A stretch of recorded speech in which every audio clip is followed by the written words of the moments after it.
Sa isang video na in-upload ni Ma'am Ruth sa kanyang YouTube channel na Ruthville TV ay magkasama sila Ate Neri, Mylene, Russell, Dolly at Erna. Pupunta sila ng SM dahil may bibilhin sila at doon na lang din daw sila kakain, sabi ni Sir Paul sa kanila.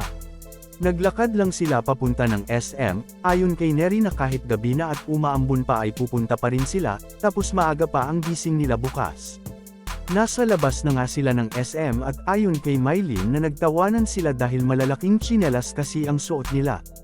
Inutusan kasi sila ni Sir Paul na bumili ng stapler at sa SM na rin sila kakain. Pumasok na nga sila ng SM at bookstore ang una nilang hinanap kaso hindi nila alam kung saan ito banda. Nag-excuse naman si Neri sa isang trabahante ng mall at nagtanong kung saan banda ang bookstore.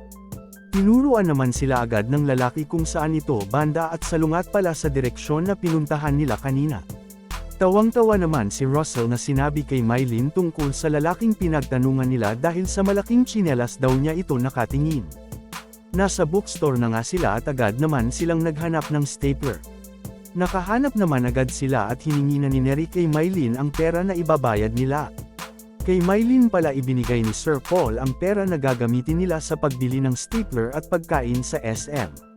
Nasa cashier na nga si Neri para magbayad at ayon kay Mylene nakakain na sila pagkatapos magbayad tapos uuwi na sila. Tapos na nga silang magbayad at ayon naman kay Mylene na kanya-kanya sila. Si Dolly at Erna nasa likuran niya tas nasa unahan naman niya si Russell at Neri, habang camera naman ang kaharap niya. Ayon kay Mylene na binigyan sila ni Sir Paul ng pangkain nila. Pinakita naman ni Mylene ang mga paa nila habang nasa escalator at sinabing huwag na daw nating pansinin kasi natural ang laki nito. Ganyan na daw ang mga paa nila plus malaki pang tsinelas ang mga suot nila. Sa food court pala sila kakain dahil marami daw mapipilian at saka mumurahin din. Akma na sana silang uupo sa table at nang sinabihan sila ni Neri pupunta sila lahat sa harap ng mga pagkain kung saan ito naka-display, para sila mismo ang pipili sa mga gusto nila. Namimili na nga sila at nag-alala naman si Neri sa pagkaing mapipili nila kaya nag-check muna siya kay Mylene kung okay lang ba. Biro naman ni Mylene na go lang, bumili lang sila Neri kung ano ang gusto nila at siya na ang magbayad. Natawa naman silang lahat sa naging biro ni Mylene at ayon sa kanya na para namang meron siyang pera, wala naman talaga. Naitanong naman ng isang taga-luto sa food court kung magkakapatid ba silang 5. Sumagot naman si Mylene na hindi, magbarkada lang sila. Naka-order na nga sila at nagsimula na silang kumain. Tapos na nga silang kumain at sabay-sabay naman silang nag-thank you sa kanilang Daddy Paul.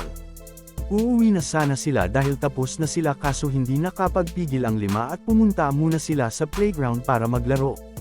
Biro pa ni Mylene na huwag maingay kasi baka makarinig ang kanilang Daddy Paul. Nagsalita naman si Neri na makikita rin naman ng kanilang Daddy Paul itong video. Nasa playground na nga sila at pabiro namang nagsorry si Mylene sa kanilang Daddy Paul. Dagdag ni Mylene na ganap talaga, pero inutusan lang pala sila na bumili ng stapler at tsaka kumain. Una nilang nilaro ang pagsushoot ng bola at sobrang nag-enjoy sila, may pasigaw-sigaw pa. Pagkatapos nila sa shooting, sa mga car naman sila sunod naglaro.